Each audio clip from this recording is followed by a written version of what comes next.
গুনাহ এই পরিমাণ করে যার কারণে ইমানের আলো জ্বলে না দিলে ফলে মুসলমানের বাচ্চা এক ওয়াক্ত নামাজ মুসলমানের সমাজে থাকে, চারিদিকে মসজিদ, সব মসজিদ থেকে আজান পায়, এমন জানোয়ারের এক ওয়াক্ত নামাজ পড়তে মন চায়।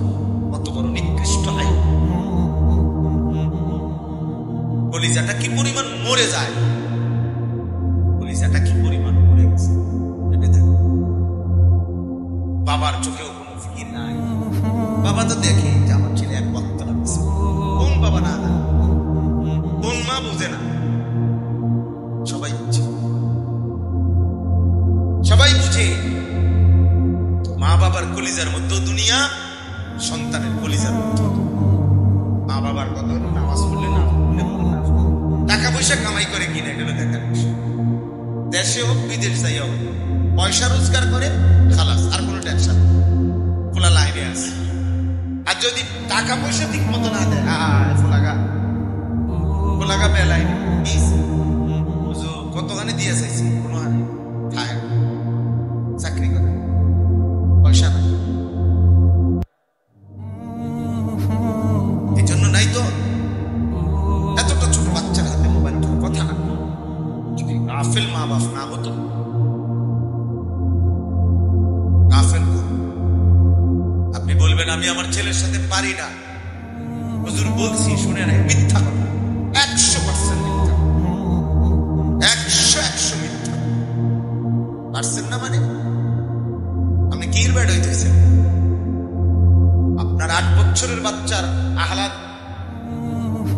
তারই আপনি সংশোধন করতে পারেন, আপনার মতো আকামলা দিয়ে হ্যাঁ, আপনি কি আপনার মতো বেড়া দিয়ে হইবটা কি?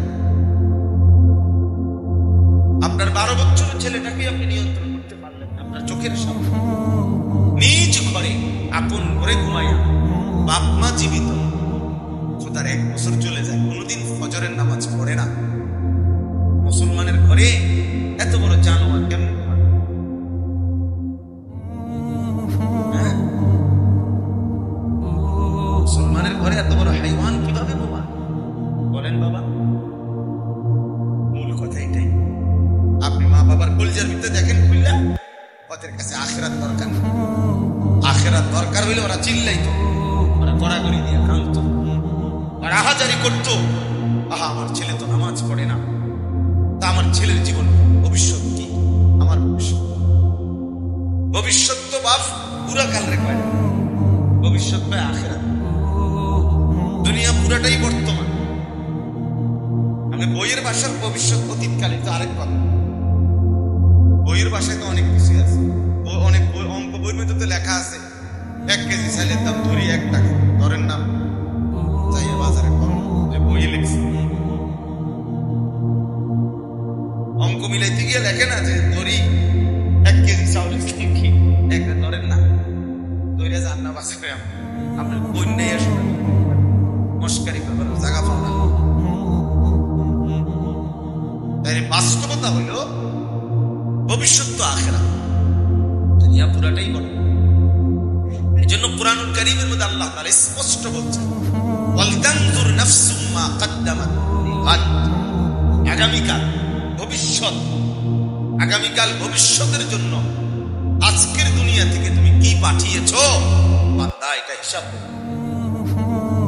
তাহলে আগামীকাল ভবিষ্যৎ বলতে আল্লাহ তাআলা কিয়ামত, আখিরাতকে বুঝাইছে, আখিরাতকে বুঝাইছে।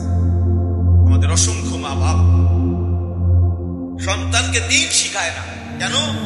ভবিষ্যতে কষ্ট পাইব, কারণ হুজুর হইলে কামাই করবার কত, সংসার চলবো কেমনে, বউ বাচ্চা চালাইবো কেমনে, ভবিষ্যতে কষ্ট পাবে।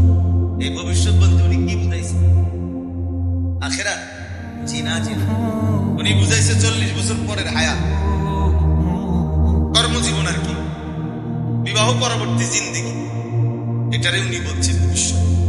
না, বিবাহ পরবর্তী জিন্দেগি ভবিষ্যৎ না, ভবিষ্যৎ শুধুই কেবল আখিরাত, ভবিষ্যৎ শুধুই কেবল কি বলেন? আল্লাহ কোরআনে বলছে মা কদ্দামাত লিগাদ, আগামীকাল ভবিষ্যতের জন্য আজকের দুনিয়া থেকে তুমি কি পাঠিয়েছো বান্দা হিসাব নেই, হিসাব নেই। এজন্য প্রিয় ছেলেরা, গুনাহ করতে পারাকে চালাকি মনে করো। গুনাহ চালাকি না, গুনাহ অসভ্য। নারী দেখো, ছবি দেখো, নাটক দেখো, জিনা দেখো, ব্যভিচার দেখো, উলঙ্গ দৃশ্য দেখো, সারাদিন মোবাইলে নাচ গান যারা দেখো, এক ওয়াক্ত নামাজ পড়ো না, পড়তে মনও চায় না। কেউ তোমারে ডাকেও না, মাও না, বাপও না, গ্রামবাসীও না, পাড়ারও না, কেউ তোমারে কিন্তু ফেরাইতেও চাইতেছে না, কেউ তোমারে ডাকে না। এমন অভিশপ্ত, এমন মালউন কেমনে হইলা? কারণ একটাই তোর উপরে আল্লাহ লানত করছে, এই জন্য তোরে আর কেউ ডাকে না। আমার মা 70 বছর বয়স, আমার আম্মা বাইচা আছে, আমি প্রায়ই বলি আমার মায়ের বয়স 70-75 হবে, পুরা হয়ে গেছে। মা একদম অসুস্থ, এখনো আমার মা আমারে জিগা ফুট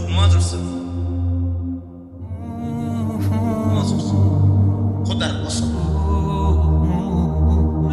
আমার বয়স 44 বছর, মা আমাকে আজও জিজ্ঞেস করে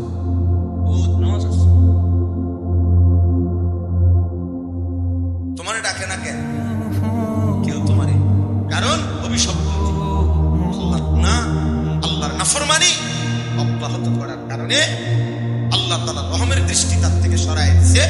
এজন্য গোটা মাখলুকাতের কাছে সে ঘৃণিত। এটা হাদিস। রাসূলুল্লাহ সাল্লাল্লাহু আলাইহি সাল্লাম বলেন, আল্লাহ যখন কাউকে ভালোবাসে, আল্লাহর ভালোবাসার ঘোষণা আল্লাহর গোটা সৃষ্টির কাছে পৌঁছে দেয়। গোটা মাখলুকাত তখন তাকে ভালোবাসে। আবার আল্লাহ তাকে যখন কাউকে অপছন্দ করে, গোটা সৃষ্টির কাছে এই অপছন্দের ঘোষণা পৌঁছে যায়, গোটা সৃষ্টি তাকে অপছন্দ করে। তখন অপরিচিত মানুষ তারা দেখলে কয়, কিরে তারা দেখতে তো বোঝা যায় ফুটটা বাবা ঘর, তো দেখলেই মনে দেখলি তো বোঝা যায় ডাইল, দেখলি তো বোঝা যায় বেনামাজ। আমি তো সবসময় বলি যে আমি এখন দাঁড় করাই, তোমরা কারা কারা আজকে নামাজ পড়ো নাই? আমি করি, আমি ইনশাআল্লাহ দাঁড় করাই দেব। 30 জন দাঁড় করাইলে আশা করি 28 জন ঠিক হবে, 2-1 হয়তো ভুল হইতে পারে। বেনামাজি অসভ্যকে চিনা, বেনামাজির চেহারায় কোনো দয়া মায়া, বেনামাজির মায়ের চেহারায় কোনো আদর স্নেহ থাকে না। এ আল্লাহর অভিশপ্ত বান্দা, মালউন, রাজিম বান্দা, অভিশপ্ত বান্দা। যার কপালে সেজদা নাই সে অভিশপ্ত। কেন? প্রমাণ কি? কুরআন। যেদিন থেকে ইবলিস সেজদা দেয় নাই, সেদিন থেকেই আল্লাহ তাকে বলছে, আজকের থেকে তুমি রাজিম, অভিশপ্ত। এর আগে বলেন কি ছুটে গেছে? সেজদা ছুটে গেছে, একটা সেজদা দেয়। আদম আলাইহিস সালামকে 10টা সেজদা করতে হয়েছিল, একটা সেজদা দেয় নাই। আল্লাহ তাআলা বলছে, ফখরুজ, বের হও, ফাইন্নাকা রাজিম, তুমি অভিশপ্ত, রাজিম। আউযু বিল্লাহি মিনাশ শাইতানির রাজিম, বিতাড়িত, মানে দূত, অভিশপ্ত। প্রিয় ছেলেরা, বাবারা, এটা বোঝা উচিত। এই আপনাদের যারা বাবা আছেন, আপনাদেরও বোঝা উচিত, আপনাদের যাদের ছেলে মেয়ে নামাজ পড়ে না, পর্দা পুশিদা নাই, হালাল হারামের কোনো পার্থক্য নাই, আপনাদের জিন্দেগি একটা ব্যর্থ জিন্দেগি।